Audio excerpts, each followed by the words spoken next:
Yo, this is Big Illinois 73, host of the Backyard Podcast, Wednesday nights at 7 p.m. Central Time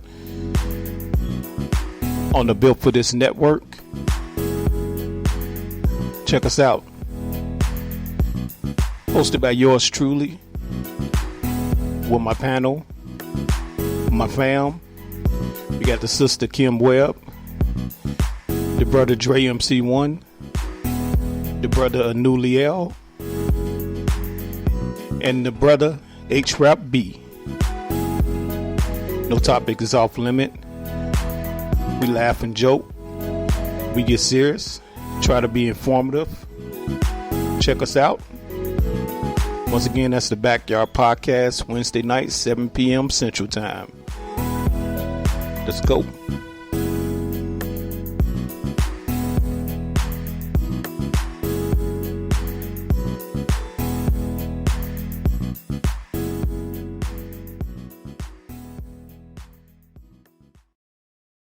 West, y'all. Bang, bang. Throw them W's up. West Side Wednesdays with your boy, D Greatest from South Central. Wednesdays at 1 p.m. Eastern Standard Time. X-Squad Online Radio Network. iHeartRadio. Spotify. TuneIn. Apple Podcasts. Google Podcasts. We got more.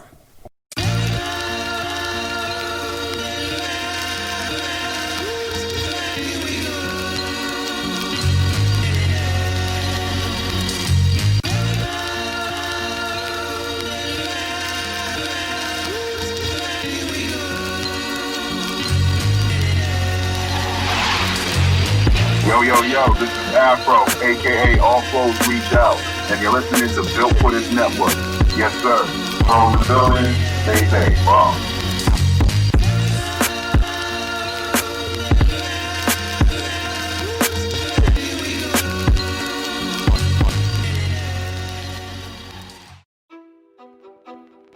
For a long time, if you went to the library in Wilmington, North Carolina, there was one thing you weren't allowed to research. We were refused. We were rejected by the librarian. When I asked about or inquired about 1898, they wanted to know why. I was told that, yes, they had something, but they kept it under lock and key. The story of Wilmington in 1898 still isn't widely known. What happened here on what's now just this empty patch of grass would radically change racial politics in North Carolina. This is the story of an American election, but also of something we don't usually find in American history: the violent overthrow of a democratically elected government.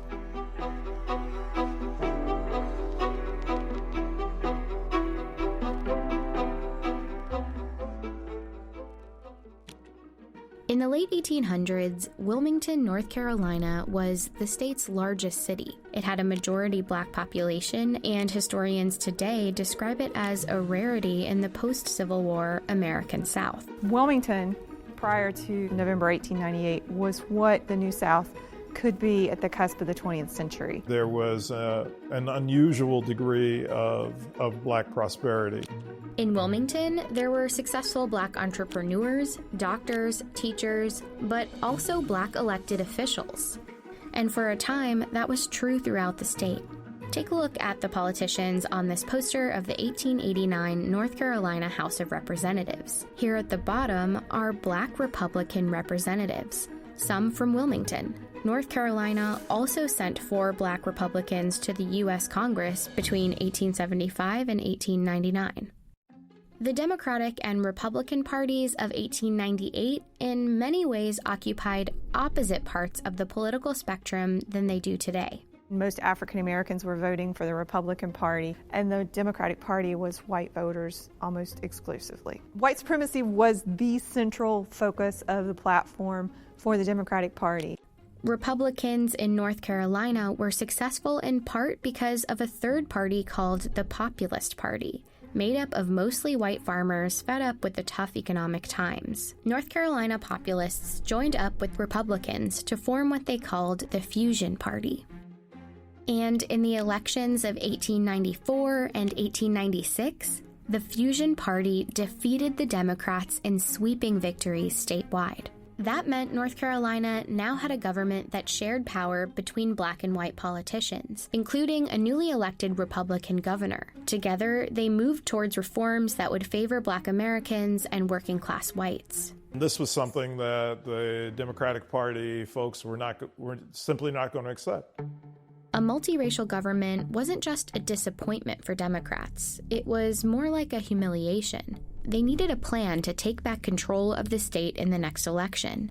So party leaders like Furnifold Simmons, future U.S. Senator, Charles Aycock, future North Carolina governor, and this man, Alfred Moore Waddell, came up with one: to beat the Fusion Party by luring white populist voters away from their alliance with black voters. Wilmington, with a large black population and a local fusion government in power, would be a focus of their campaign. The state Democratic Party handbook for 1898 laid out their goal: consolidate the white vote by stoking white anger and resentment. It said, "This is a white man's country, and white men must control and govern it." Their most effective tool was the media. One of North Carolina's biggest newspapers was a Democratic Party mouthpiece. It ran racist political cartoons throughout 1898. Not everybody was literate in 1898, but to see a political cartoon of the type that ran, you may not be able to read it, but you know exactly what it means. Many of the cartoons were centered on the threat of Negro rule, even though the fusion government was mostly white.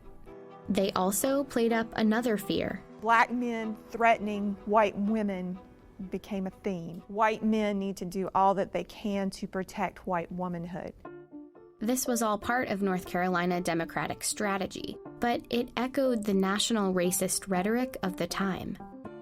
In one speech that Democrats printed in a Wilmington paper, a prominent Georgia writer named Rebecca Felton said, "If it takes lynching a black man a day to protect white womanhood, I say lynch." Her speech prompted a Wilmington black man named Alex Manley, owner of the black-run Daily Record newspaper, to respond with a column. He made a simple observation that, at the time, was shocking. That white women who had liaisons with black men did so voluntarily and enthusiastically. Manley wrote, "Every Negro lynched is called a big, burly black brute, when in fact many were sufficiently attractive for white girls to fall in love with them." Manley pretty much said, in a nutshell, sometimes white women choose to be with black men. Manley's editorial became another tool for Democrats. Newspapers reprinted it, called it a horrid slander, and ran comments about it on a daily basis. It was just a few months before the election, and white voters were angry. By the time the election rolls around on November 8th, black voters, Republican voters, had been thoroughly intimidated here. By all accounts, the elections of 1898 were a sham. The Democratic Party had a paramilitary group called the Red Shirts. They attacked and blocked black residents from voting. At a rally just before the election, Alfred Moore Waddell provoked the crowds. He said, "Negro office holding ought at once and forever be brought to an end, even if we have to choke the current of the Cape Fear River with carcasses." The votes were counted, and the Democrats won. Democratic candidates won every seat they had a candidate up for election in. But some local fusionist politicians remained in power because their seats hadn't been up for re-election, like the white Republican mayor and the Board of Aldermen. And of course, the election did nothing to undo the economic power black folks held in the city. The Democrats had won the election, but their goal of total white supremacist control remained out of reach. And so they engineered what was essentially a coup d'etat. The day after the election, at a gathering for white men in Wilmington, the Democrats unveiled a document called the White Declaration of Independence. It contained an ultimatum. Cynthia Brown, whose descendants were in Wilmington back in 1898, is a historian at her church where there's a preserved copy of the declaration from the next day's newspaper. "We will no longer be ruled and will never again be ruled by men of African origin. They would strip black men of voting rights. They would give white men a large part of the employment heretofore given to black men. And as for Alex Manly, we demand that he leave this city forever within 24 hours. The next morning, hundreds of white men marched to the offices of the Daily Record.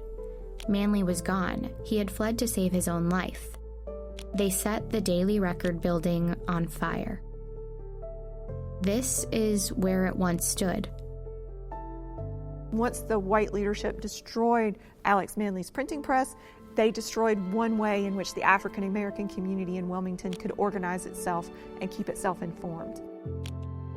At City Hall, the mayor and board of aldermen were forced out. There's 200 armed men in City Hall at the time.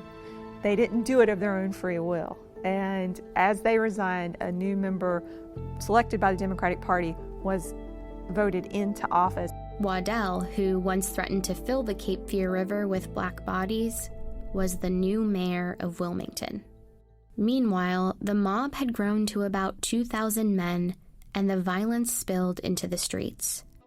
In these photos, X's mark where the first black residents were killed. The stories are that they were dumped into the river, and there are varying stories about how many people were killed. I see 40 to 60 clearly as fatalities as a result of the violence, but I think it was higher. Many black residents hid for days in the swamps and the wooded cemeteries in the city, including Cynthia's great-grandmother. And thousands of other residents fled Wilmington, never to return. Shortly afterward, Democrats printed booklets celebrating a glorious victory, and in the newspapers depicted black residents as the instigators. This image is a gross misrepresentation of what actually happened during 1898. You know, what you see is African American men with guns, not white men with machine guns. The city never regained its black majority population. Jim Crow laws like literacy tests and poll taxes that prevented black people from voting were immediately enacted, and Wilmington's spirit of black opportunity was crushed. Black political representation in the state was over. It would be 90 years until North Carolina elected its next black Congress member.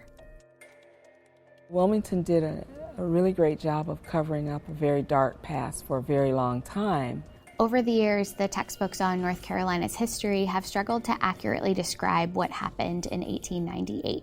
This one from 1933 says the situation was unfortunate for both races. And this one from 1978 doesn't have that much more detail. But they both praise Charles Aycock, a politician who helped perpetrate the riot. They say he had a keen mind and a kind heart, and that, in fact, he was one of the best friends that the colored people had in the state. It's a legacy that North Carolina has yet to fully undo. The names of the perpetrators are on Wilmington's school buildings and city parks. But the legacy is also bigger than those names.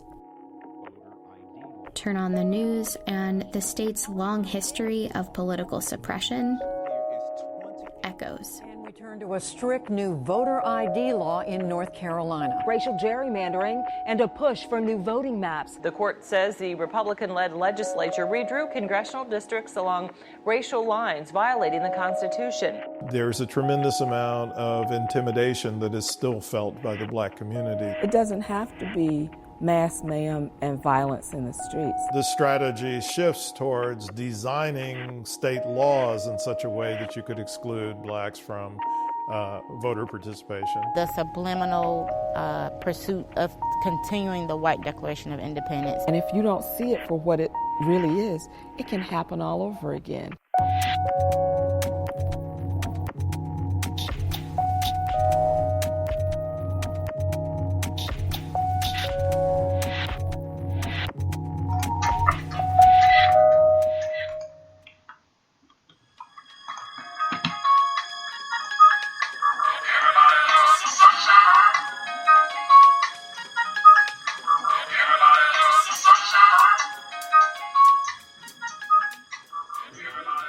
Good evening. It's your man HRap coming at you live and direct. This is Built for This Network.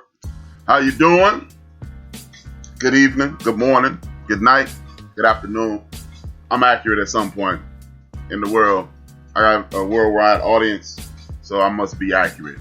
Thank you for tuning in to Built for This Network. This is Build and Destroy, where we having conversations about how to build up our community and destroy the lies of propaganda that come with being black. Sorry.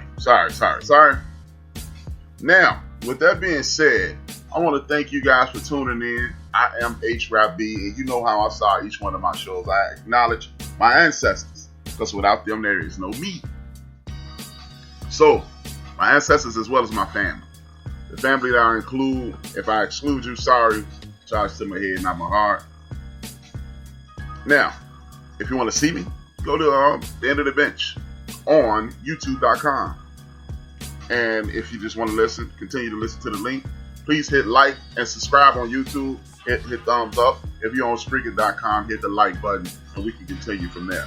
Now, as far as my family, it's the Whitmore family. Paula, Turner, Battle, Cotton, Bailey, Harper, Chris, Lansdowne, Liggins, Duncan, and everybody understands that me, my brothers, my sisters, my mothers, and my father, we the Williams clan, we in the building.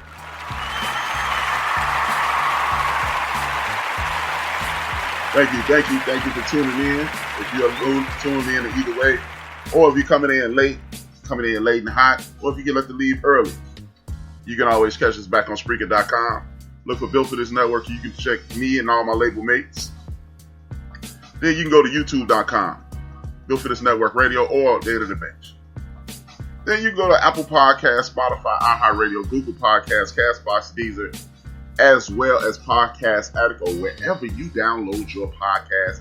Shout out to us with Dope. That's what time it is. Now, let's get this show on the road. I want to thank everybody in the chat room.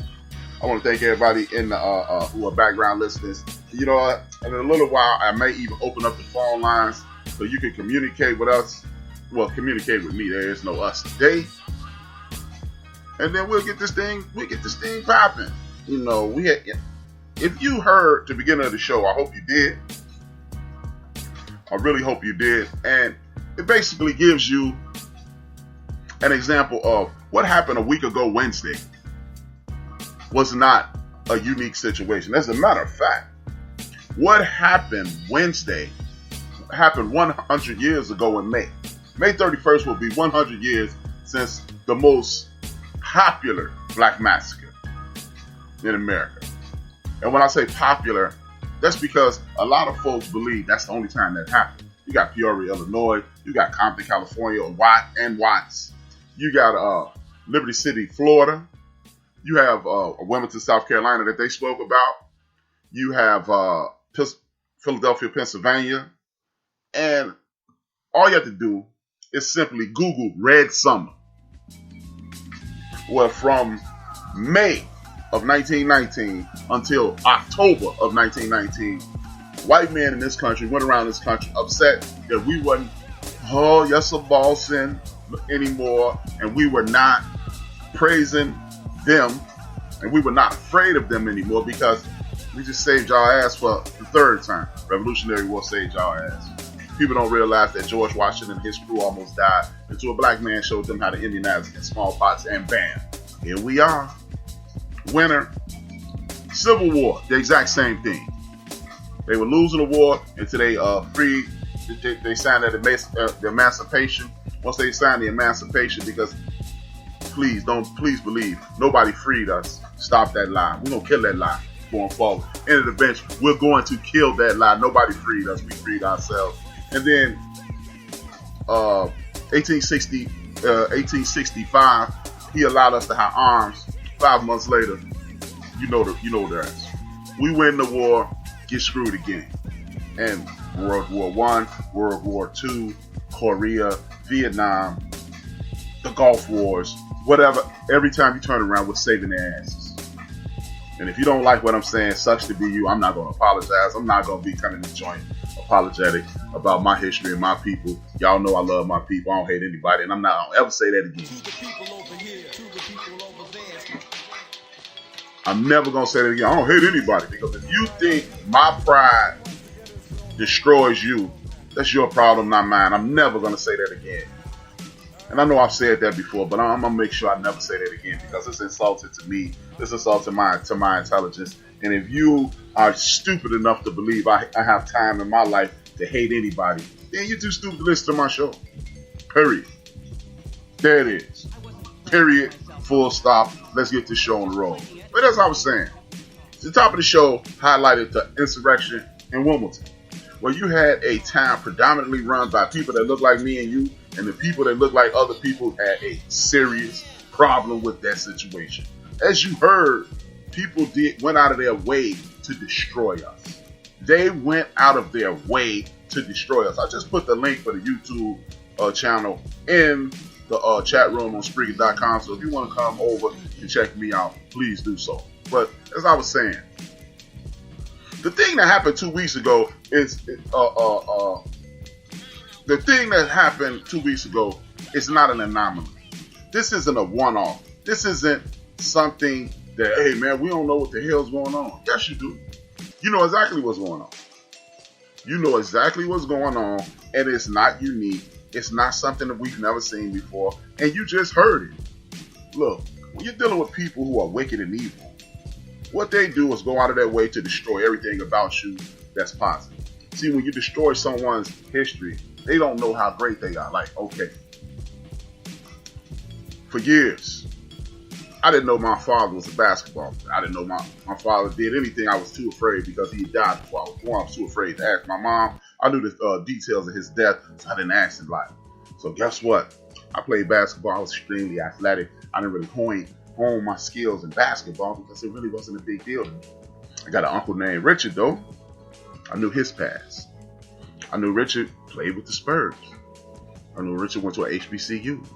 I knew Richard did a lot of things, and those are some of the things that I did. As a matter of fact, this beard on my face is because my Uncle Richard had a beard when I was a little boy, and I was like, gonna grow me a beard like Uncle Richard.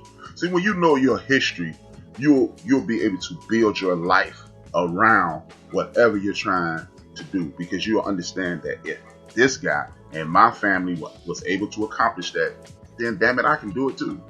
Nothing will intimidate me. Nothing will slow me down. Nothing will stop me, because it has been done, and it hasn't been done by somebody from 18,000 years ago, 1,800 years ago, 18 years ago. It was by somebody that I can reach out and touch and I can talk to. That's why your history is always being blurred. That's why the only thing they tell you that you are a slave. First of all, no human being is a slave. Let's establish that. No human being is a slave. You are a human being forced into indentured servitude. Period. Point blank, full stop, let's go. Now, if you're forced into indentured servitude and you're forced to do something against your will, there is an innate ability in the human construct that will not allow him to be in bondage forever.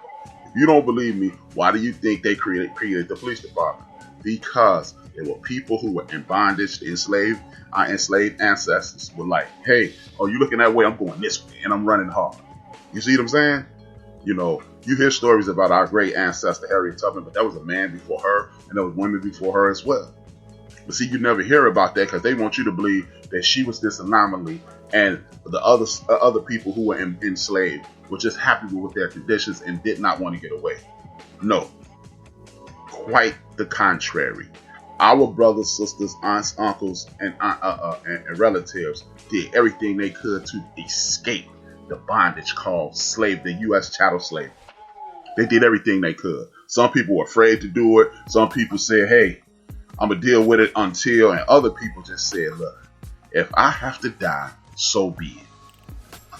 With that being said, these people in the country, in this space called the United States of America, this lets you know those dudes who stormed the Capitol building built by our ancestors, again, built by our ancestors, those people were not different than their ancestors, just like we're not different from ours. If you want to beat us and stomp us into the ground, at some point we will rise up and destroy you. Shout out to my late great cousin, Matt Turner. Indeed. So, again, when you hear the news, you know, well, the entertainment news, that's what I call it at this point. When you hear CNN and MSNBC and Fox and all these people say these people, this is a unique situation. They're attacking the government. You just heard of an instance in which these same people's ancestors did the exact same thing and they destroyed us. They destroyed people in our community, and their entire get down was fear. They based everything on the fear of them destroying you, the fear of them reaching out and attempting to hurt you and your family. And you did what you had to do to survive when you did that, right? So for someone to be as disingenuous as the modern news today and say, hey, we've never seen anything like this. This is a one-off. They attempt to know this is exactly what white men do throughout the history of the world. When you don't get your way, when things don't unfold the way you think they should unfold, because you have this so-called privilege created in your head. And what is whiteness? What is whiteness a real thing? Do you understand whiteness is as American as apple pie? Because apple pie existed before whiteness. When you got over here, you wasn't black until you got off that boat. Your ancestors were not black until they got off that boat. They were Nigerian. They were from Kemet. They were from Kush. They were from wherever they were from. That's what they were. People identify by their nationality, not by their color. Because, see, it's just the whole get down in which people will continue to minimize your importance in the universe in order to maintain some fictitious thing called white nationality. Because y'all know I do not use that terminology of white supremacy, because you're not supreme to anything or anybody. How can you be supreme and only thing you've invented is stealing, raping, and killing? Period. Every day, if you check your history books, you find out every day there's something that you thought some great white man invented. He stole it from a brother. I'm saying it. If anybody has a problem with it, that's your problem, not mine. But for people to sit around and tell you, hey man, I don't understand what's going on. I can't believe this.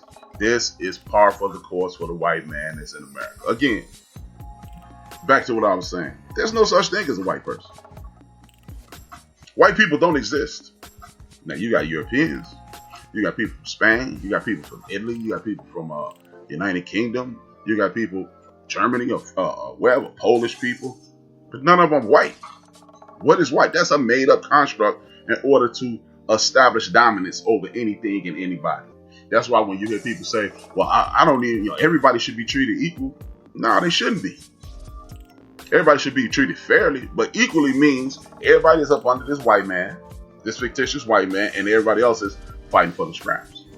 So I'm gonna treat all y'all like trash. I'm gonna treat the Mexican like trash. I'm gonna treat the Indian like trash. I'm gonna treat the African like trash. I'm gonna treat the South American like trash. Well, whoever come around, I'm gonna treat them like trash. You're beneath me. And that's why when people insult the hell out you and tell you, I don't see color. How do you not see the most dominant thing about my personality and my being? How could you not see that? So now, insurrection is part of the American history. It's what the white man has done for 200 years, for 400 years. When it don't go his way, he killing everything in his way. Now, if you're a white man, listen to my show and you're offended, all you have to do is put in the chat room, one of these chat rooms, say, you're wrong because see on this day, and you won't be able to give me a day. You won't. In this period of time, you won't be able to do that. You will not be able to do that, so I'm going to need you to do this. Listen, learn, educate yourself, evolve yourself, and put yourself in a position in which you can enrich the world instead of constantly destroy it. Now, I refuse to condemn all white people. I'm speaking in general. I'm speaking in generalities. And if you don't like it, I understand. But all you have to do is prove anything that I'm saying wrong, and then I shut up. I shut down my show. I never broadcast again, but we both know that won't happen. Now, with that being said, an insurrection took place in the United States of America. This is a violation of constitutional acts. Why did this happen? Because this construct called whiteness is being threatened by fairness and equality. Every time anyone steps up and says, hey, let's make this thing right, you find out that, we don't want it to be right. We want to dominate. And what they do is intimidate, attempt to kill, steal, and rob anybody in their way. So when you do that, you have to suffer the consequences. You don't even realize what Malcolm X said came true Wednesday. He had one of his most famous speeches. It's called the Ballot of the Book. The Ballot or the Book. He talks about we're going to have to get down, we're going to have to fight, or we're going to have to vote. What we did is exercise the power that millions of us, oh, well, man, that voting thing don't work. See, people don't get upset with you when you do things that don't work. If I flap my arms right now and attempt to fly away from my computer right now, nobody's going to stop that because man, Rap has officially lost his damn mind. He's not going to do anything but flap his arms and sit here for the rest of the evening and look like a damn fool if you're looking on YouTube. Thank you for tuning in. If you're just getting to the show, I have officially dropped the link from YouTube in the chat room. Thank you for tuning in. And if you want to come to YouTube, please do. And if you want to stay in the Spreaker chat room, this is what I want you to do. Please hit the like button. Hit the share on your social media, whether it be Twitter and or Facebook, and then we can continue. Now, as I was stating, nobody threatens you when you're doing nothing. When you're wasting time, nobody does anything. But see, this vote thing actually worked finally. And y'all do understand that's just step one. The ballot thing only works if you follow it up with action, which is metaphorically the bullet. Metaphorically, the bullet is stand on top of your committeemen, stand on top of your aldermen, stand on top of your state representatives, stand on top of your state senators, stand on top of your U.S. senators, stand on top of your governors, and making sure the resources that are allocated through the United States federal government will be sent to your community. See, the thing is, we've been trained, vote, sit back and watch. No. See, we did that with Barack Obama.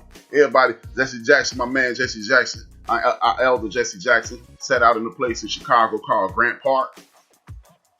He did the one Denzel Washington from Glory Tear. Everybody was happy.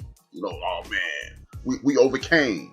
Shout out to our great ancestor and happy belated birthday to our ancestor, Dr. Martin Luther King Jr.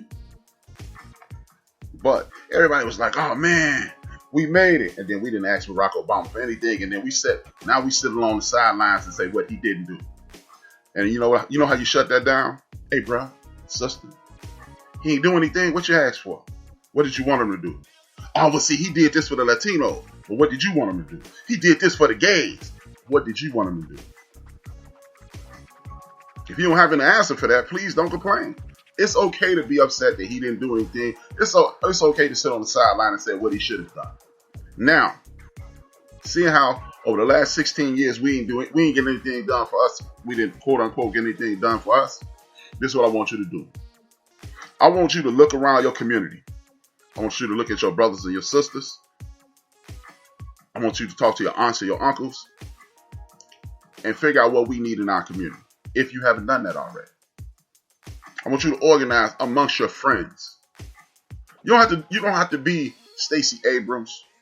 You don't have to be Tamika Mallory. You don't have to be any of those people. But you know what? Next time you're sitting around with your buddies drinking a brew, man, I got a grandson, I got a son, my lady got a little boy, my lady got a little girl, and these schools jacked up, man.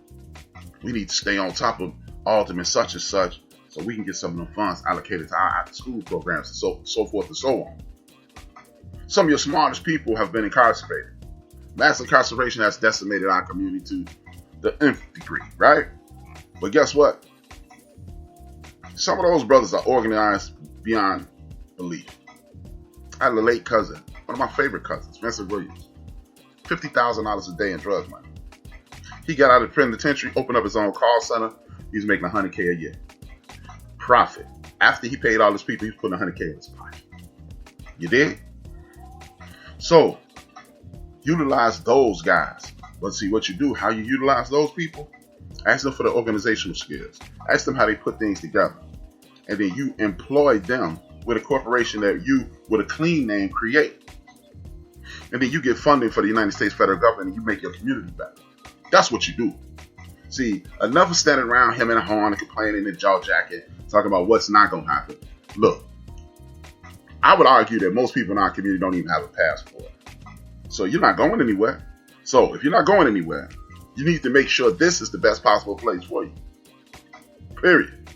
Look, I don't consider myself American. I consider myself a citizen of the world. Our late great ancestor Paul Robeson said that, and they took his passport. They ain't taking mine, I don't think, but they took his passport, stopped him from traveling all around the world because that's their propaganda that slows down America. See, America don't like your black ass, but America definitely needs your black ass. See what I mean? See, it's a complex. It's, you know what? America is like that girl who really don't like you, or that man who you support and that really don't like you, but you pay their bills. So they need you. You see what I'm saying? So that's the way we must operate. A lot of us don't have any inkling to leave. A lot of people, you know, there have been scholars way smarter than me that have written papers and they talked about, hey, this is our land. This is where our history starts. But I question it by saying this. If you start your history with slavery, anything that's done that's outside of slavery is an improvement. And in layman's terms, the great Malcolm X, our ancestor, the great Malcolm X said, if a knife is 9 inches deep into your back, if you pull it out 6, you think you got improvement, but you really don't have improvement. What you just have is 3 inches of knife in your back, and you still believing that you need to suffer in that manner. And you don't. You never do. This is why, if we're going to stay here, and most of us are, let's not even pretend, oh man, I'm sick of this country, man. These crackers getting on my nerves. Nah, you ain't going nowhere. Yeah, it's only want to move out the hood, so I know you're not moving out the country.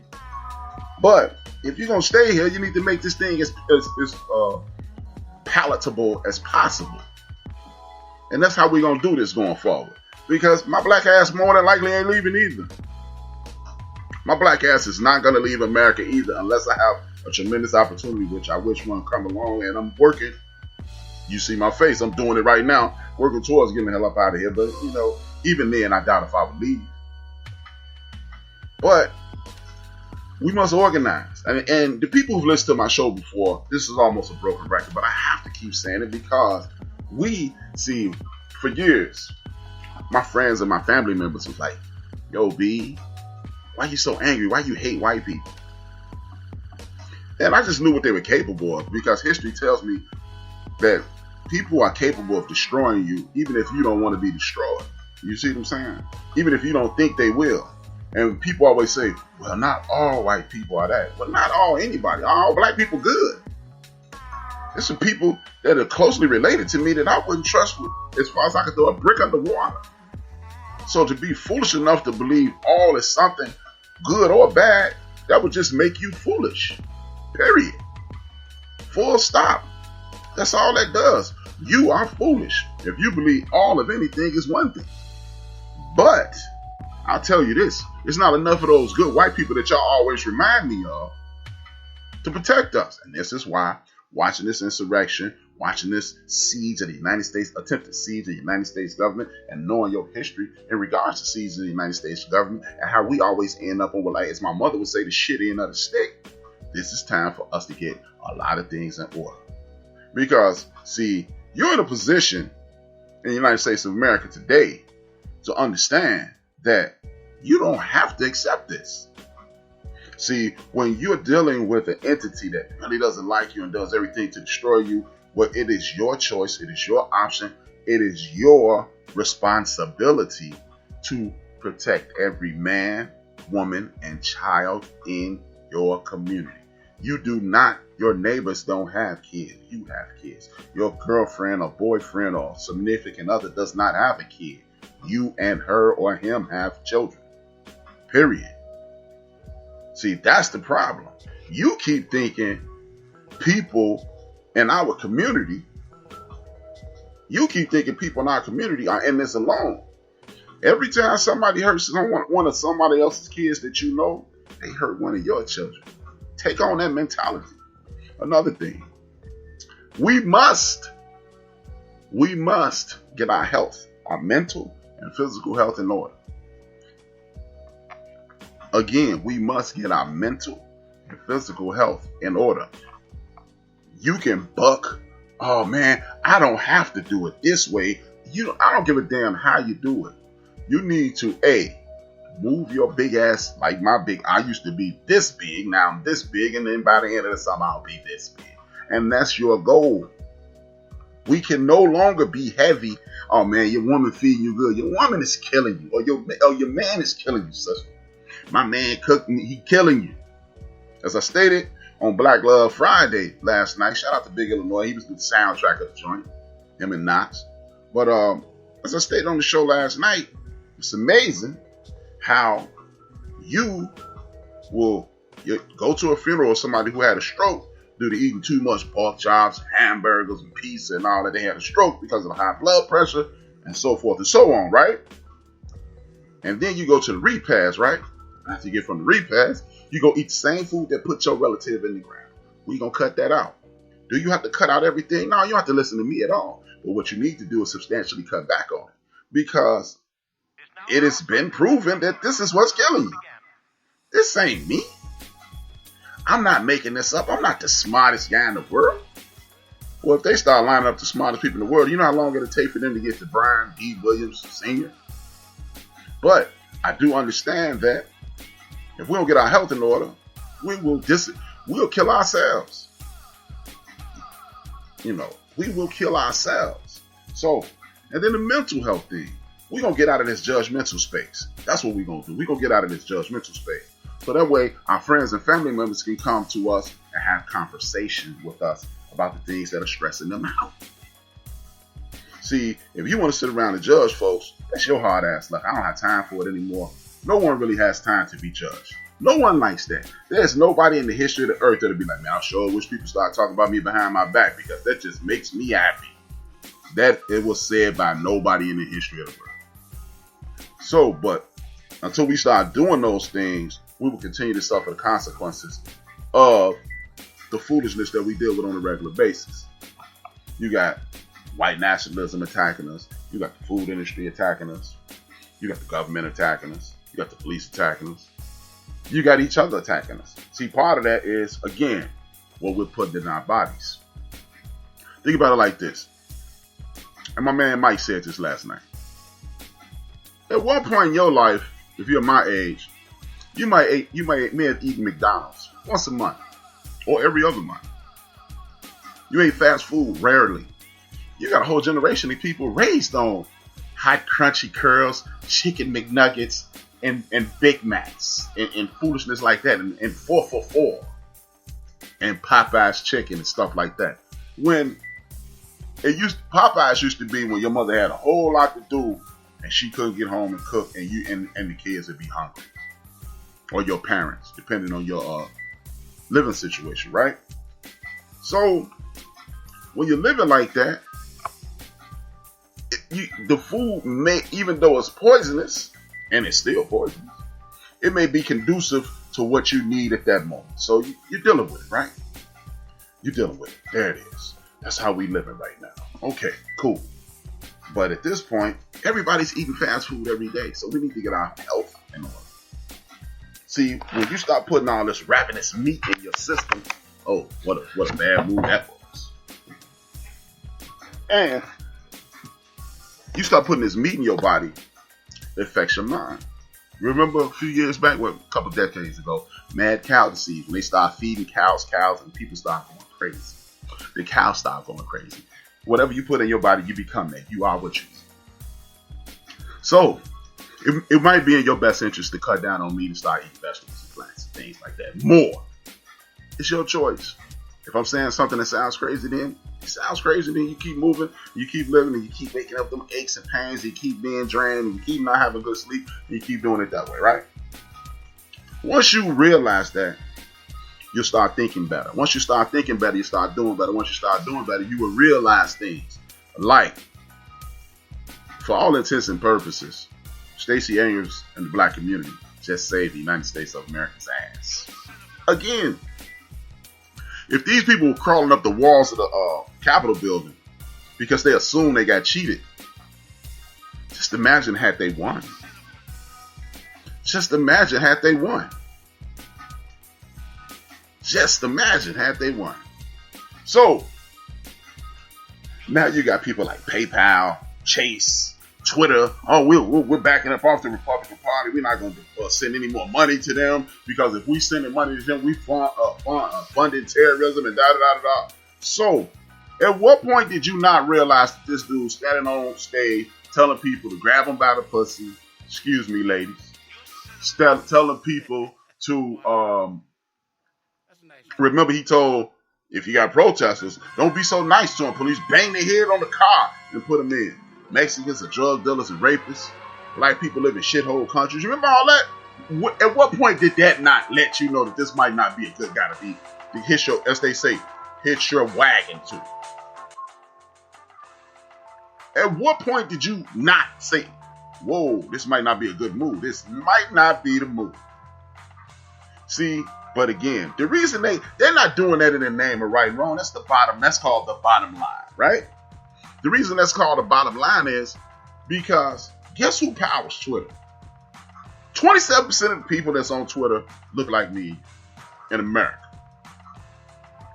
Black Twitter had Twitter popping every day. The superpowers things and other things that lead to us participating on Twitter, right? That's all it is. When people like that look like me and you get things popping, the whole world get popping. Period. There are no exceptions. That's not the, oh man, except when, no. We got Facebook popping. We got Twitter popping. We spend more money as a community and create more revenue than some nations. So, when you realize, hold it, y'all will slow down publicly giving money, because let's not be foolish enough to believe that chasing those people are not going to give these people money anyway because they lobbying for them. When you're lobbying for them, you need favors. When you need favors, you're going to continue to pay people degrees, arms, and so forth and so on. This is the American way. But when you're doing that, when you realize, hold it, y'all at least pretended to slow down, what else are we capable of? And that's when you take over. See, you got people like Stacey Abrams, who, with the spirit of our ancestors, the Africans that were enslaved, said, nah, she took 10 days. According to Stacey, she took 10 days. Okay, I got 10 days. I'm going to lick my wounds for 10 days. She came out, hit the ground running, and galvanized the entire South. Do y'all understand that? See, here's something that people from the North and potentially the West don't even realize. The North, the Northeast, Midwest. We don't realize the majority of people that look like me and you live in the South. Now, we live, the brokest people in this country that look like me and you live in Los Angeles or the LA County. They live in Cook County, live in Milwaukee, they live in Detroit, they live in Cleveland, they live in New York and New Jersey, right? But the majority of the people that look like me and you live below the Mason-Dixon line. So Stacey attacked the entire country by galvanizing her folks and put her folks in position to win. So this is why when you have people standing around talking about black people don't ever vote, please explain to me, if black people don't ever vote, explain this to me. When has 13% of anything been a lot? Because that's what we make up, 13 to 15% of the population. 13 to 15% of the population, every party in regards to government wants our vote. That lets you know we're doing something. We're moving the needle. If you can get all of those people, think about it like this. Only 82 million people voted for Joe Biden and 74 million people voted for Donald J. Trump, right? It's 40 million people that look like me and you, well, 45 million people that are descendants of enslaved people in the United States of America. So if we're not doing anything, well, why are you focusing on 15% of the population when you could be working on the rest? Because we do those things. See, nobody gives a damn if you're not doing things. Nobody. Because see, we go in one direction every time, right there. And if we can get 10%. The dude himself, Donald J. Trump, he said, if I could just get, we have 13%. If I could get up to 20, I'll win. And he would have been right.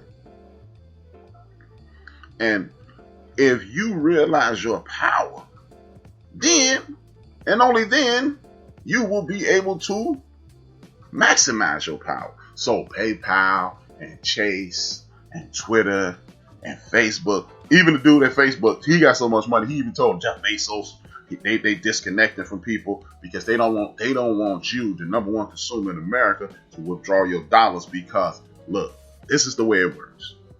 You can make a company $20 million a year, and they projecting $25 million a year. If they just make that same 20, they count it as a loss. They count it as a loss. Even though they maintain that $20 million profit margin, they consider it a loss. That's why they placating and kissing ass and pandering to our community, pretending that they actually give a damn. Because if we actually gave a damn, we wouldn't have got here in the first place, right? So this is how you realize the ballot or the bullet. You can fight. You don't need a bullet at this point. Because how can you possibly fight a country that provides you with food, water, and shelter? But you can fight with your money. You don't have to order from Amazon. You don't have to take your ass in Walmart. You don't have to do any of those things that they need you so they can make, like Jeff Bezos made. Think about it like this. Jeff Bezos had a divorce last year, people. Well, the year before last. He gave his wife $40 billion. During the pandemic alone, the man made $71 billion. And that's from March to September. From March to September, Jeff Bezos made $71 billion. You want some of that to walk out of the door? So I'm going to play the game. So since they're playing the game, they're pretending this is your time to step up and say, well, since you kissing ass, I'm going to need some of this. And I'm going to need some of this. This is why we must organize and get things in order. This is why it's to let's make a pact. Today is our very last day saying, I'm not going to work with this guy because I don't like him. You cannot afford to not like anybody and not work with anybody because you don't like him. You're not going to have a baby by him. You're not going to marry him. You're not going to marry your daughter, your son. They're going to get you out of an impoverished situation. They're going to enhance your academic situation for your children, your grandchildren, your nieces, your nephews, your cousins. That's what they're going to do. So it's not about if I like said Trotter. It's not about that. It's about if I am going to put myself in the best possible position to be as successful as possible, and maybe said Trotter can help me. Nah, I don't like the way he move and shake. I don't really like him. I don't like the way he gets down. But guess what? He's going to help me, and I'm going to help him. And guess what? Then we can, once we're sitting on Easy Street as a community, by and large, because there will always be poor people. There will always be working class people. There will always be all those people. But once we get to that point, then we can sit back on the beach sipping Mai Tais and doing things of that nature. We are not married to any party. The Republican Party, they tell you the Republican Party freed the slaves. First of all, I'm not a fucking slave. I'm not a descendant of a slave. I'm a descendant of a person who was forced into indentured servitude. My ancestors were enslaved. Slave is not a determination of who I am. Sorry. Miss me with that. Stop accepting. We descendants of slaves. No, you're not. You're descendants of prisoners of war of the United States of America. They captured you, they kidnapped you, they brought you over, and they stripped you of everything. They attempted to strip you of everything that is possible. Period. So stop calling yourself a slave. Second and most important,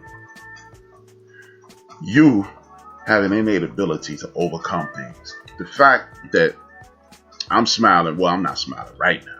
I have the ability to smile right now, knowing the things that I know, knowing what has gone on in the United States of America against my people, shows you that there's a resilience that's innately in you that you don't even realize that you have. If you don't believe me, go call your sister, talk to your moms, talk to your grandma, talk to your aunts, talk to your homegirl, talk to your lady, and listen to some of the things that they've gone through, and they'll still look out for you. That's in you too, because you're a part of them. All of us got here through women, so you have that ability, but you don't even realize it. And I'm going to ask the women at the end of the show to do me a gigantic favor. Please look out for your boy. Now, let's talk about this fictitious impeachment situation. Donald Trump is going to be impeached for the second time, potentially. What exactly does that mean? Nothing. Don't mean anything for you and me. See, I'm going to need my brothers and sisters to stall me out with this conversation about impeachment and we and us and our. We, people that look like me, are going to make sure our shit is together. Excuse my language. So us can be better.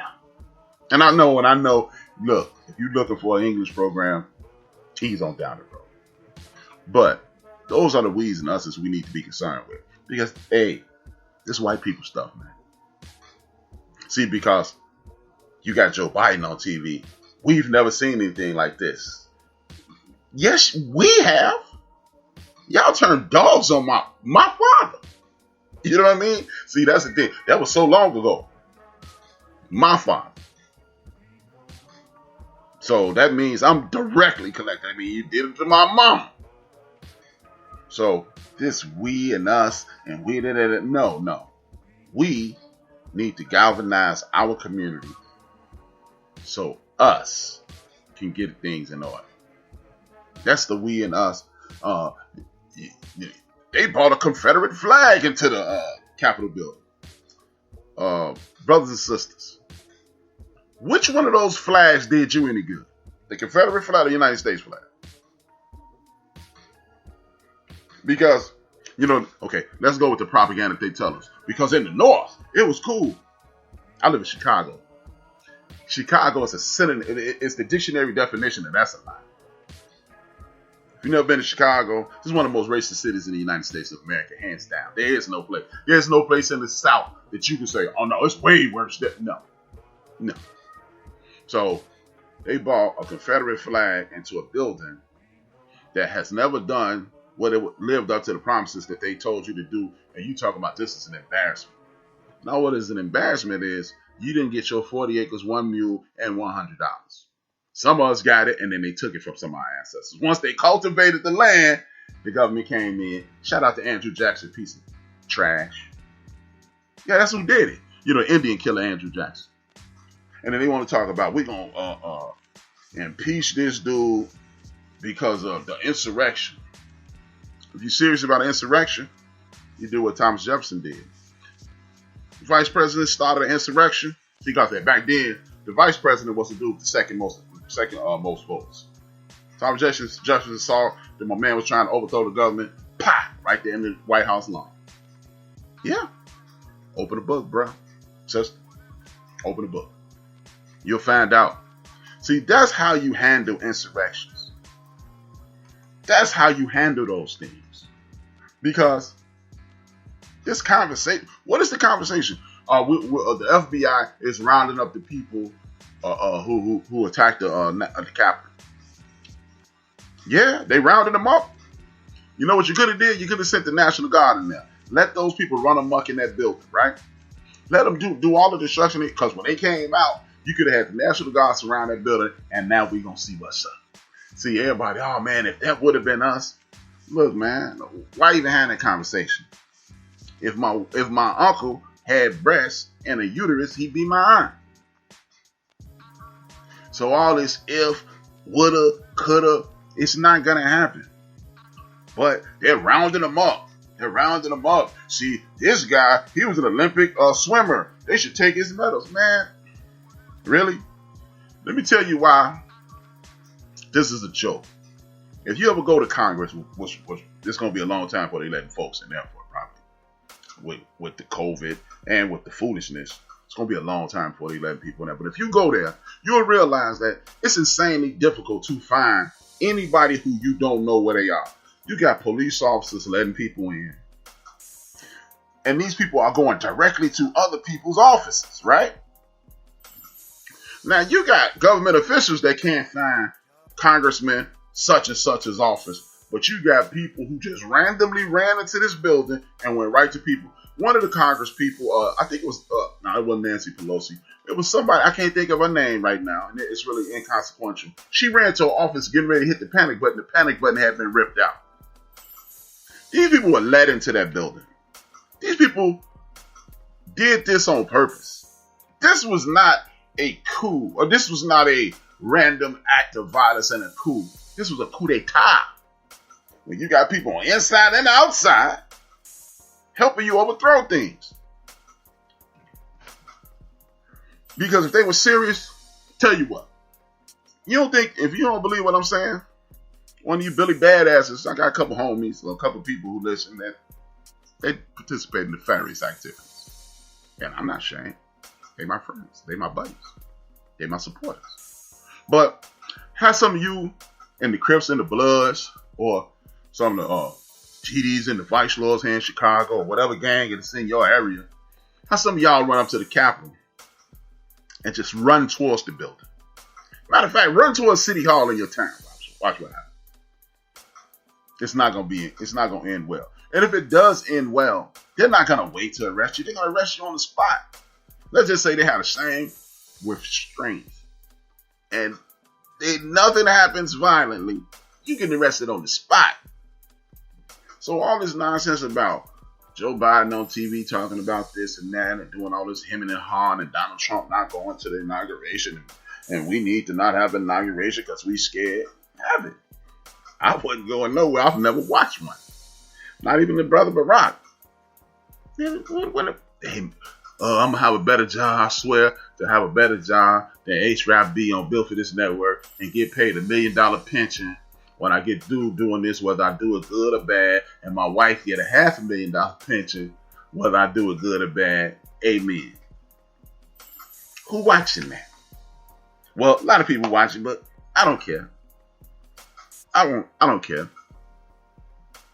You know, just to show you that this is a game being played, and they keep tricking you into believing that they're white and you're black, and this is why this is happening. No, this is a run at power.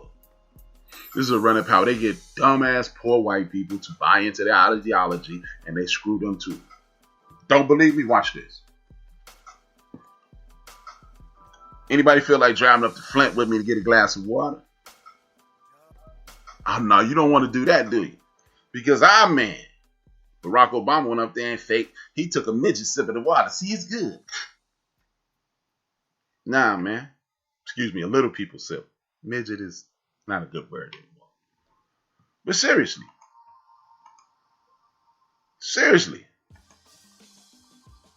That's all I'm saying. Where's the end game? What is the end game, excuse me? There is no end game. And this is why you need to stop participating in the game. The way you win this game is don't play at all. So you galvanize your people. And you do the best you can. And you don't have to hurt anybody. You don't have to disrespect anybody. You don't have to disregard anyone in order to get what you want. You just galvanize your troops and create pockets or communities in which you can enrich each other. Community gardens. A corner store. Going to PTA meetings. Going to city council meetings. See, this is the thing. Everybody's doing things on Zoom, everything on Zoom now. So that means you can go right to your alderman's office or call them, or you can get 25 or 30 or 50 or 100 people and have them send an email directly to the alderman or whoever who's representing you. Y'all gonna change the times to these city council meetings. There will no longer be those in the middle of the day. And you know why they're not there to no longer be in the middle of the day? Because when they're in the middle of the day, I don't know what's going on. And if you don't fix this, seeing how we all at home right now, Mr. Representative, you got 2 years. Mr. State Senator, you got 6 years. See, understanding civics is half the battle. Because again, man, people are not gonna leave. Stop with the we need to back up and go back to Africa. you can't speak English well. How you gonna go to a non-English speaking country? Oh, well, that's why our ancestors are.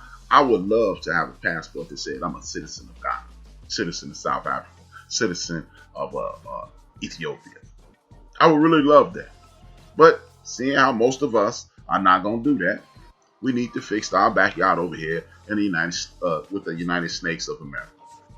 I said that, snakes. But if you don't galvanize and put things together, it's a moot point. Because if you're waiting on these people to do things the right way, they're not going to do it. They're not going to do it. They're never going to do it the right way. Ever. The Flint thing is the greatest example in the history of the United States of America that the powers that be will never do the right thing unprovoked. Period. They will never do the right thing unprovoked. Because if you think they're going to do the right thing unprovoked, why the water in Flint isn't correct. Now, the governor who authorized that poisonous water to be pumped into the poor communities of Flint, Michigan, because the part on the rich side of town, they drinking clear water. Their water is crystal. Why isn't the Attorney General of the United States of America putting that former governor in shackles right now? Because that's a criminal act. Because that lead in that water is going to affect those young people for the next 50 years. It may even affect their children. So you mean to tell me we live in the United States of America where people are forced to drink poisonous water, bathe in poisonous water, lead-filled water, and nobody's paid for it? That's because we keep complaining latterly. Big Illinois, Chief Rocker, DJ Knobs, Rhonda, April Showers. That's who we complaining to. We complaining laterally. We need to come together, vote somebody in our group as the spokesperson, right? Look, all you have to do is make a phone call. You're on social media all day, tweet towards your state senator, then get a group of you can go online and get a petition, create a petition, and have your people sign it and send it to these people. See, the good old-fashioned optimal ways, the easiest way, the most obvious way possible to get change is the way to get change. But we're not doing that. But until we come together and get the emotional thing, get the emotional component out of it. See, because you don't like him because he in the Nation of Islam, and you don't like her because she's a Jehovah's Witness, and you don't like this guy because he goes to a super church, and you don't like this guy because all those other entities don't help your little church. But if the ultimate goal is to help each other, again, if the ultimate goal is to eat, and you got bread, and I have meat, and I have vegetables, and this person got a frying pan, and some pots, and some silverware, alone, everybody stops. Together, you make Thanksgiving dinner. See what I'm saying? Stop judging people and looking at people, what people are and are not doing. Stop judging them on that pretense and start judging them on the fact that, are you willing to get your hands dirty, 10 fingers, 10 toes in the mud, let's get it popping. That's it. Another thing that's happening is the people in Congress. Well, a lot of people are acknowledging that this was an insurrection. That was a treasonous act a week ago, Wednesday. A lot of people are identifying that in Congress and the state house and things of that nature. The other guys up there drawing false equivalencies. Well, this is just like with the George Floyd thing. No, it wasn't. It was nothing like the George Floyd thing. It was nothing like the George Floyd thing. Because George Floyd someone stood on George Floyd's neck for almost 9 minutes. And then, in response to that, the whole world stood up and said, don't do that anymore. Versus a group of people listening to a tyrannical leader who also committed a treasonous act, and the people in government who were part of this, the police who were part of this, all those people are supposed to be arrested because you know what? They arrested a reporter in Minnesota with the George Floyd situation. How many people got arrested? It's a young brother in Missouri right now when Mike Brown got murdered by a cop. It's a young brother in Missouri right now who lit a garbage can on fire, and he's up on charges. He copped out because that's what poor people do. They cop a plea. He copped out to 10 years in the penitentiary for arson and inciting a riot.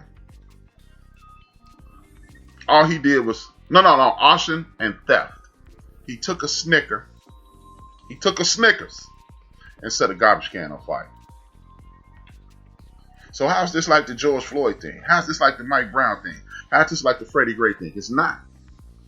Because none of those people are incarcerated. I mean, four people died, and a few dozen people are incarcerated. It's more people incarcerated in Missouri in the Mike Brown situation.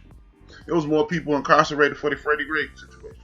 It was more people incarcerated in Minnesota for the Big George Floyd situation. You see what I'm saying?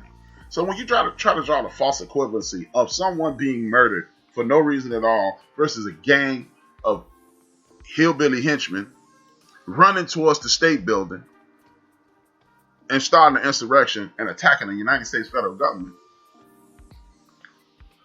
it's an insult to your intelligence. See, but again, we allow C-SPAN to feed us this. We allow MSNBC to feed us this, CNN, and those people are just actors. They're actors. You want the news? Go to C-SPAN. They don't have a dog in the fight. They're gonna tell you what's happening.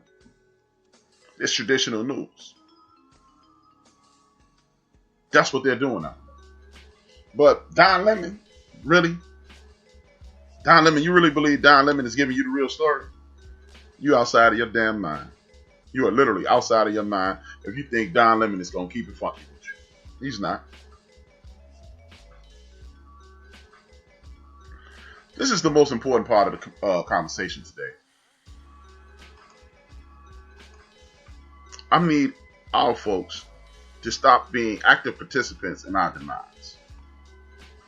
I'm going to say that again. I'm going to need my community to stop being active participants in our demise. And I don't mean black on black crime, because I don't believe in the concept of black on black crime. Do black people hurt each other? Damn right they do. But everybody else hurt each other as well. So that's just the human experience. Crime is about proximity. You don't go to the other side of town to snatch purses. You don't go to the other side of town to get in arguments with other people. You do not go to your neighboring state to get in an argument with the people. Like, I live in Indiana. I don't go to Indiana. I've never had an argument with somebody in Indiana, but I've had plenty of arguments with people in Chicago and there. Because those are people who I put myself around. But we're going to have to, seeing how we are the largest group that are active on social media, I'm going to need us to stop sharing them stupid ass videos. The fight videos and the girl who's drunk and falling out all over herself, and the booty shaking videos. For real, the booty shaking videos have gotten outraged. Look, man, I'm a grown man. I'm a heterosexual man. I love a woman's body just as much as anybody, probably even more. But we have to create a standard. We have to recreate a standard. We have to revive a standard. Do I want to see women gyrate? Hell yeah, I do. But I don't want to scroll up and down Facebook every 2 minutes, the Busted Open Champion Challenge, and let me see your booty shake, and TikTok. And family, knock it off. See, what you don't realize is these images are being shown all over the world. And this is what creates people the ability or the mental capability to assume that you're the one to be disrespected.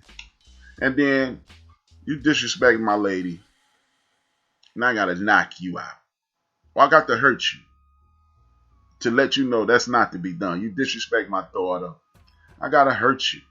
You disrespect my man's daughter, my homeboy, my cousin, my friend, I gotta hurt you. So to avoid incarceration, why don't we stop doing this? Objectifying these women and making it cool. I mean, we chasing the bag. enough with the bag chasing, okay? There's other ways to chase the bag. Am I telling people who are exotic dancers don't do what you do? Just don't show the whole world. Just do it at work. For real. I watched this show called 5150. It's by this comedian from Chicago named Corey Hope. Me and his paths have crossed 1 or 2 times on the basketball court. One of the funniest dudes in the world in person. Funny comedian to one of the greats. If you like dark comedy, I do. I like all kinds of comedy. I can relate. But when you got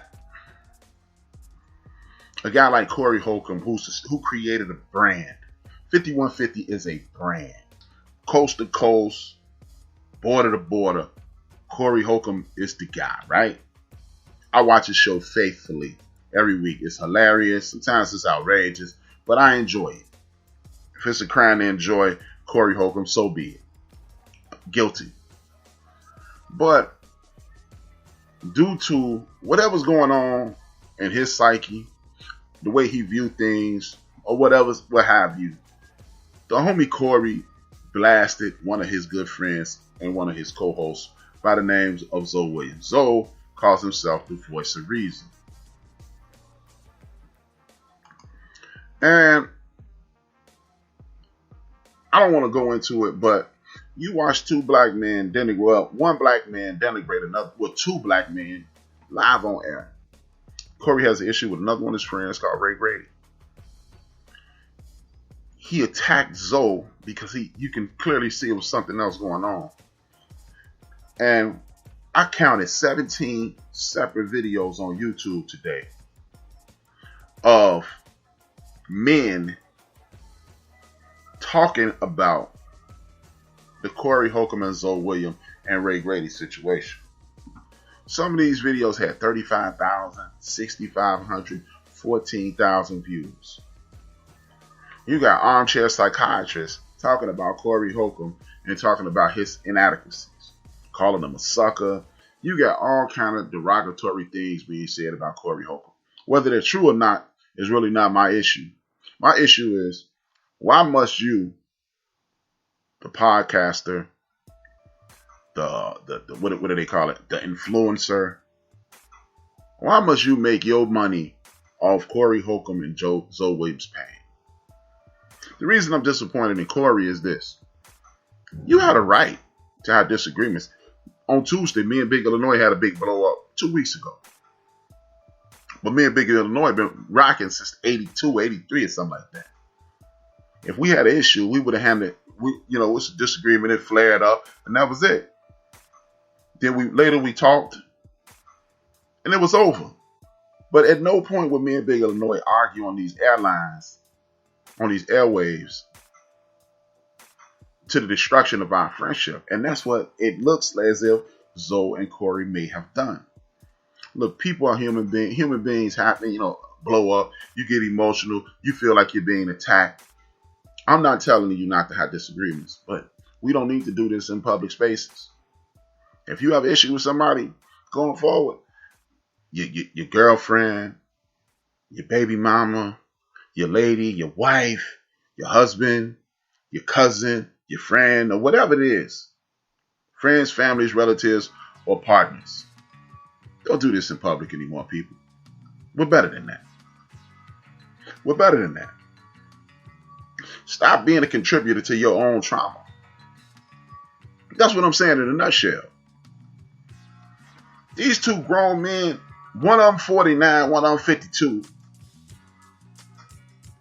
they wasn't having a demonstrative argument, but that was an argument or discussion that needed to be had at home, on the phone. That way you could yell, scream, cuss, MF each other to death. You could do whatever you want to do and then come back the next week. Because the way the world is designed, if the homie Zoe and Corey fixes this, which I assume they will, because see, you can clearly see it was love in the conversation. They just having a difficult time. But the way the world is designed presently, nobody's going to say, man, that was a good deal, man. Well, most people won't say, that was a good deal, man. Them brothers had a disagreement and they fixed it. People are going to say, one of them is weak. People will not acknowledge that these two brothers had a disagreement on air, went somewhere, quietly discussed it, and fixed it. People will only talk about this dude is weak because he allowed Corey, or Corey is wrong. They both were wrong. But we're doing it.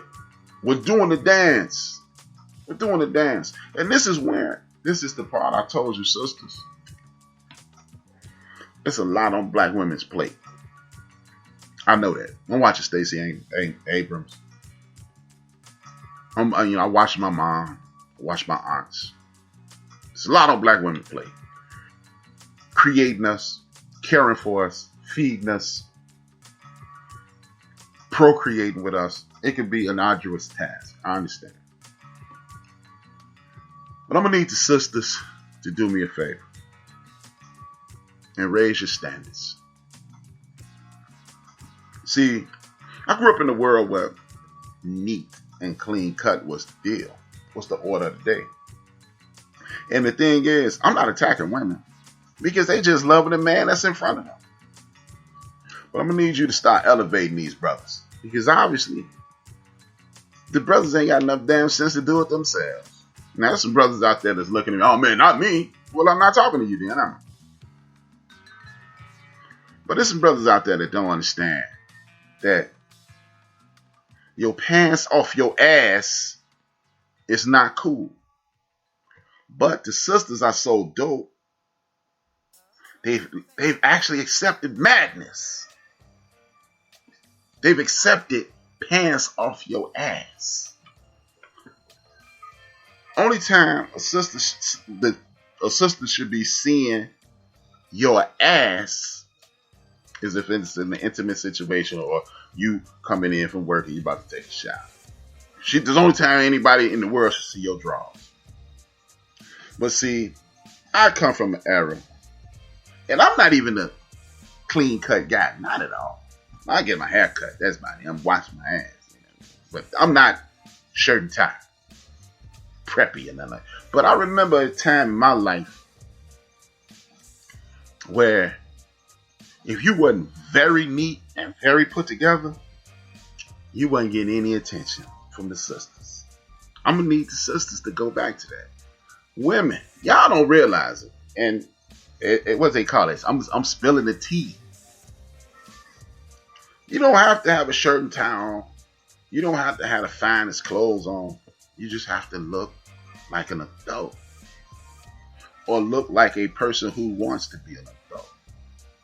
I'm going to need the sisters to train their daughters. I'm going to need the brothers to train their daughters. I'm going to need the homies, whoever, the cousins, the uncles, the aunts, to train their daughters to not accept slouchy, ass off the pants. I'm trying not to curse, but you know what I mean.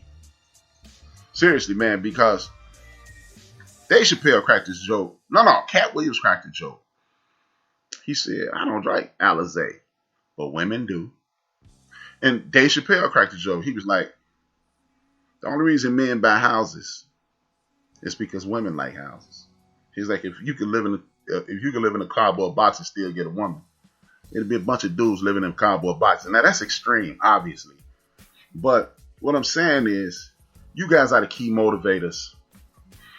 And no innuendo, no hinting, no, you should know. Start saying, you would look nice in this. You would be shocked at the fact that a woman saying, you should wear it like this, and say, you look nice. Brothers would start doing that. I'm telling you. I'm one of those brothers. Because back in the day, I started getting haircuts on a regular basis because the chicks, the girls at the high school, when my man Said Trotter kept his hair cut. And Said Trotter was popular with the women. So I'm like, wait a minute. I'm going to start getting my hair cut every day.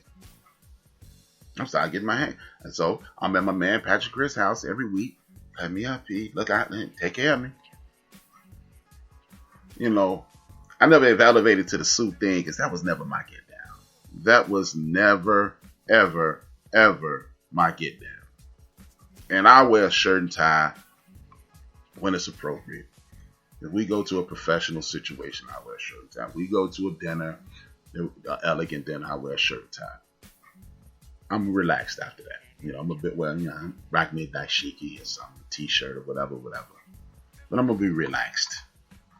But the key is, when I'm going to be seen, I'm going to look like a man. Now this COVID thing got your boy out here a little bushy. But Twin, Ron, Tone, and my nephew, they've received thousands of dollars from me. And I'm going to need the ladies to raise their visual standards, if nothing else. See, because when you realize the power that you wield with the visual standard, then you can start suggesting or asking young men, what do you want to do?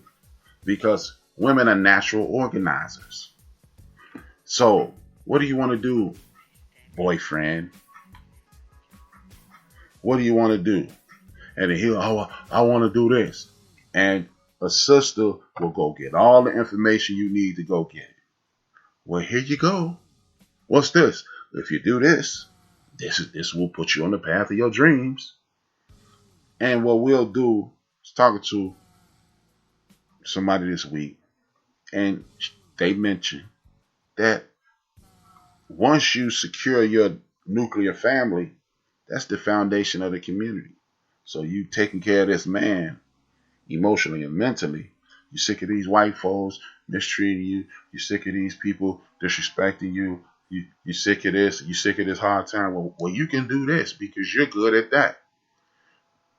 The reason people think I'm this arrogant, tyrannical jackass of a person because of my tone, right? But I'm not. It's just, I literally believe if I walked into an office, a surgeon, into a surgery, if I watched somebody do heart surgery like 4 times, I'm telling you, I believe I can do it. And that's because of a woman called my mom. And I know it works because instilling that confidence definitely works. Because my mother was the most important woman in my life at one point. And if she told me I could do it, I could do it. I remember one time, said to try to probably fall off his couch at this point, listen to the show. I got all A's and B's. And I was feeling good about myself. And I took my grades home. And I proudly handed my grades to my mom. And I said, you proud, ain't you? She was like, no. I was like, what? These the grades you've been asking for. I got 4 A's and a B. She said, you the only one that think you could do it. I knew you could do it. And that meant something to me. And if you don't believe me, my son, who's a carbon copy of me, probably 25, 30 years later, his grade, my son did the same thing with grades as I did. I was on him, oh man, you're not stupid. You're not stupid. I did the exact same thing my mom did. To the point where BJ had A's, all A's and a B. His grades were so good. My daughter has never had issues with her grades. He looked at his report card. He didn't even look at the name on the report card. He just opened it up and looked at it and saw all A's and B's. And he closed it. And then he went to the other one thinking, okay, well, that's the C and D one. This is mine. And that one had all A's too. So he looked at the name and now his chest propped up and he walked towards me and handed me his grades. And I told him exactly what my mother told me. And I never had an issue with my son with his grades again. So ladies, if you start telling these dudes that this is what you want, just visually. You can start with visually. Visually, this is what I want. And I don't care how nice he look, or it might be an off day. See him a couple times, and if he looking like that all the time, then that's when you throw the suggestion out. But this ass off the pants, this slouchy look, we gonna get rid of this. Brothers, This is the hard part. Brothers, if her ass is out, you may need not to talk to her. Seriously. I'm about to use a crude term. I hope I don't offend none of the sisters. It used to be this term called sneak home chicks. And it wasn't chicks. The word began with another letter. We run around here now, brothers of all ages, showing off sneak home chicks, man. I know you got the chest, you got the behind and all that. But if she can't spell her name and can't read her name in boxcar letters, this might not be the girl that you want to have a baby with, man. If I got the hookup is most of her conversation, again, this might not be the woman that you want to deal with, son. See, a lot of brothers out here, you can't trust these chicks. Y'all know the letter, you know the word they use. But that's because you didn't have a conversation with her. If you are laying around, man, I had to sleep with my wallet up under the pillow. And no, bruh, you 3 days older than baseball. Why you living like that?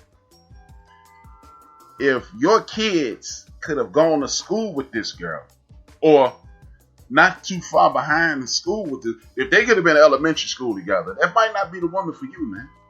Of course, there are exceptions, but we're not gonna live in a world on this might be the exception.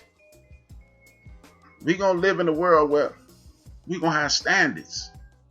If this girl could date your son or daughter in 10 years and it wouldn't nobody say anything, that might not be the girl for you, man. You know, seriously, man. Just because she looks good, everything that looks good ain't good for you, brothers. Seriously, man. And I jokingly on Big Illinois show call myself the slime ball, and I was a slime ball at one point in my life. At one point. But I grew up, man. At one point, I got to the point where I literally went to a mirror in my house, getting dressed, throwing on my glad rags, is what we used to call them. And I looked in the mirror and said, man, sit your stupid ass down. I literally said that. So, brothers, up your standards, man. Dress like you would want to, like your grandmother wanted you to dress. If you would, could you go out with your grandmother looking like that? And I don't mean to the damn grocery store because she like to carry the bags. But my grandmother wouldn't allow me to walk around with my pants off my ass. As a matter of fact, my grandmother didn't want me to walk around in jogger pants, which I do that all the time too. I'm stopping that. I literally got 10 million pairs of jeans and I'm running around here in sweatpants all the time. Wrong. So I'm talking to myself too. This isn't an indictment against anybody. This is an indictment over the fellas and the ladies.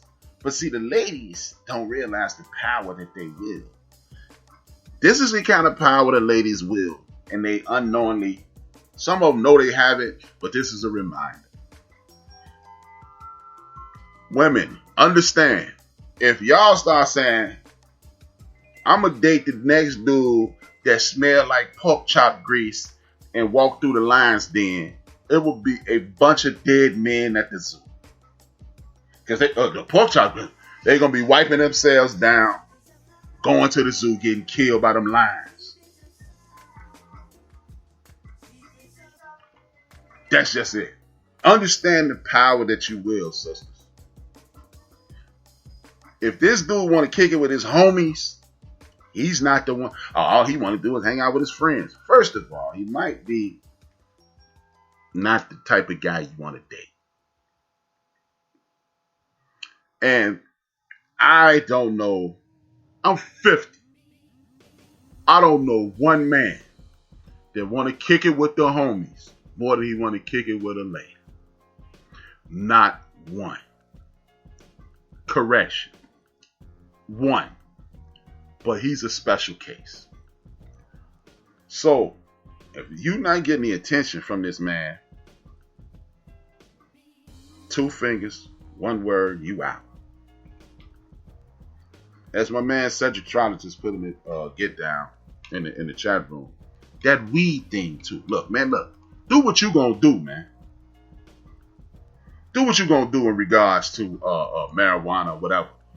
But I don't need to smell your weed, sister, brother, people. We have to elevate our standards. A lot of our parents smoke marijuana, we didn't even know it. Grandparents may have smoked marijuana, you didn't even know it. Because it's a way to do everything, right? So we're not going to do this anymore. See, the reason I'm bringing up these things, man, is because we have to create community standards.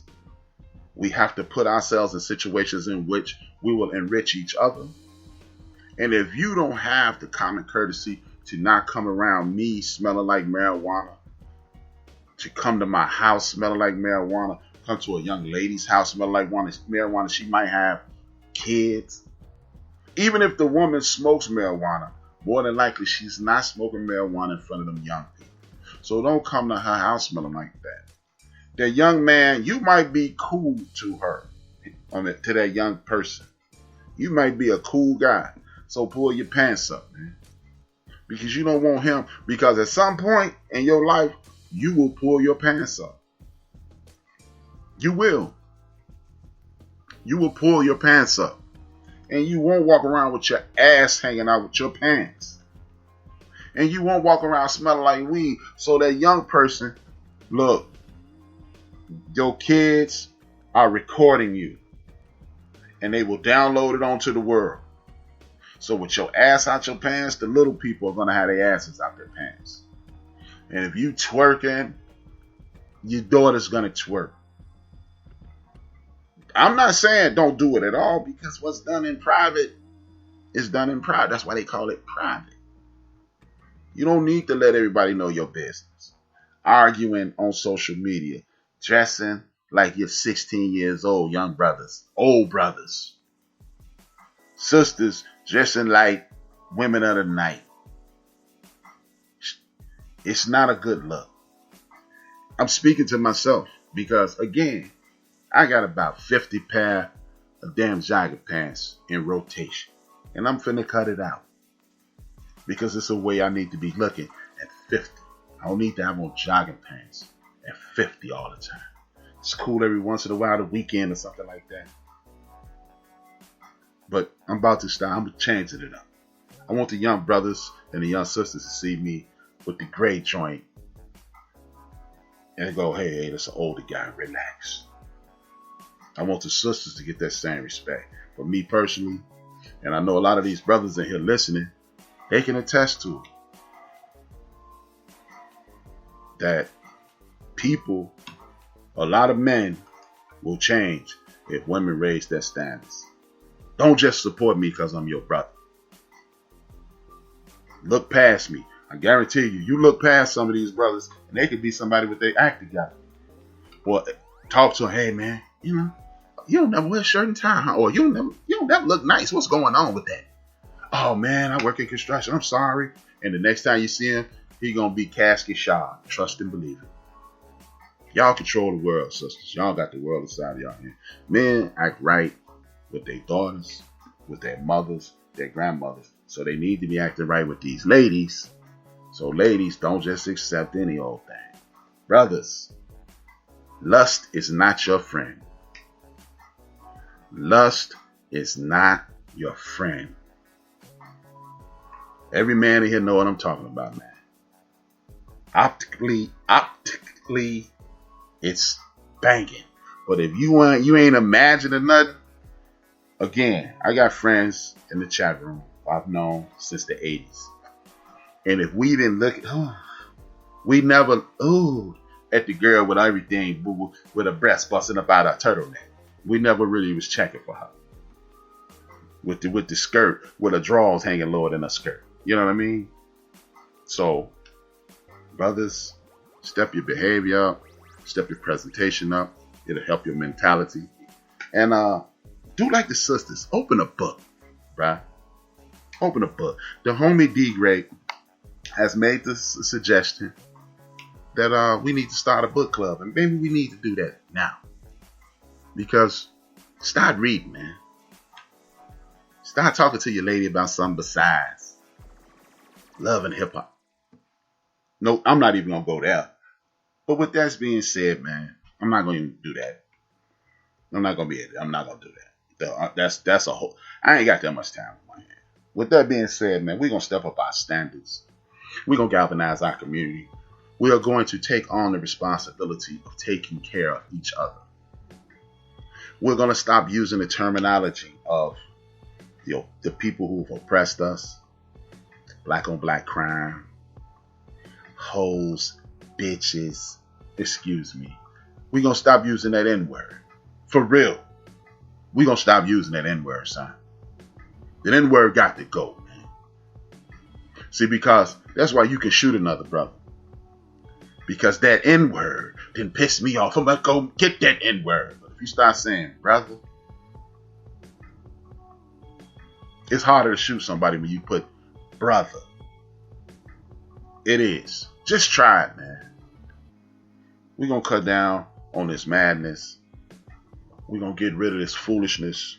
We're going to support each other. And we're not going to support each other because you believe in what I believe. I'm going to support you because you look like me. Period. With that being said, man, this is it, man. I'll talk to y'all in 168 hours. Tomorrow, I got DJ Mukadeen on. Later on, we got D Great. Monday morning, you got the number one Chief Rocker Joyce. Oh, you got Raider Kev tomorrow as well. I mean, Raider. Yeah, Raider Kev. I think it's Raider Kev. Monday morning, you got number one Chief Rocker Joyce. Tuesday morning, you got Microwave. Tuesday evening, you got DJ Mad Knox. You got me, Big Illinois, and Joe from Houston. Tuesday night. Then you got Emma, Red Beauty, DJ Red Beauty. Then you got Mandelion and his wife, Girly Girl, New Max, Tasty Talk. Wednesday morning, you got D Great again. Then you got Deacon Dale in the afternoon. And the triumphant return of the Backyard Podcast. That's Big Illinois joint. And Big Illinois. Big Illinois, Kim, Anu, Dre, and myself. I didn't want to put myself first because I'm not the host of that show. So put myself first, make it seem like I host the show and I don't. Thursday morning, you got number one Chief Rocker again. Thursday afternoon, you got DJ Mad Knox. The couch potatoes with me, D Great and Shelly. We taking a hiatus. We're trying to figure out some times. So that's going to be off for a little while. We'll figure it out. Friday, you got Microwave again. You got D Great again. You got DJ Mad Knox again. You got Big Illinois again. And in about an hour, Big Illinois be on his hip hop joint. These stupid's on hiatus. But like I said, 66 and a half hours from right now. 168 hours in a week. 166 and a half hours from now. I'll be back on with Build and Destroy. And as you know, salute to Karen Hunter. Salute to Combat Jack. And as I say every week, dream those dreams, and man up, a woman up, and live those dreams. Is life without dreams flows in black and white. Life with dreams flows in Technicolor and surround sound. I'd like to thank each and every one of y'all. I usually don't do this, but I am going to do it today. I want to shout out to Rhonda S., Big Illinois, RC. I want Chief Rocker, Jerry Vern, Sabrina, Tanya Kelly,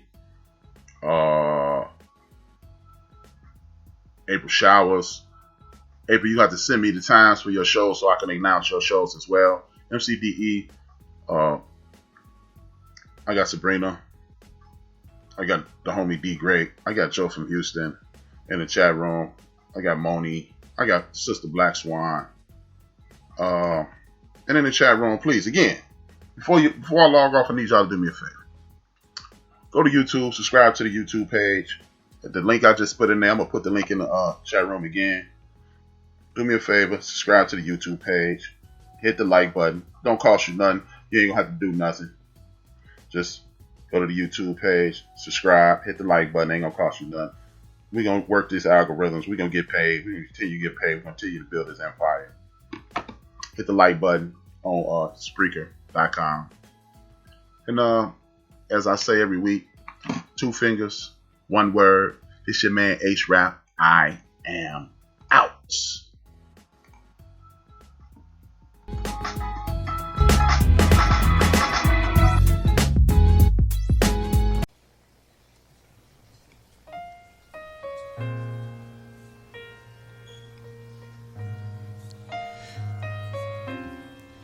Hey, yo, this is Big Illinois 73. I want you to tune in to the Backyard Podcast Music Sessions, Friday nights, 10 p.m. Central Time, on the Built for This network, on the Spreaker.com. Check us out. Hit the like button, subscribe. Peace.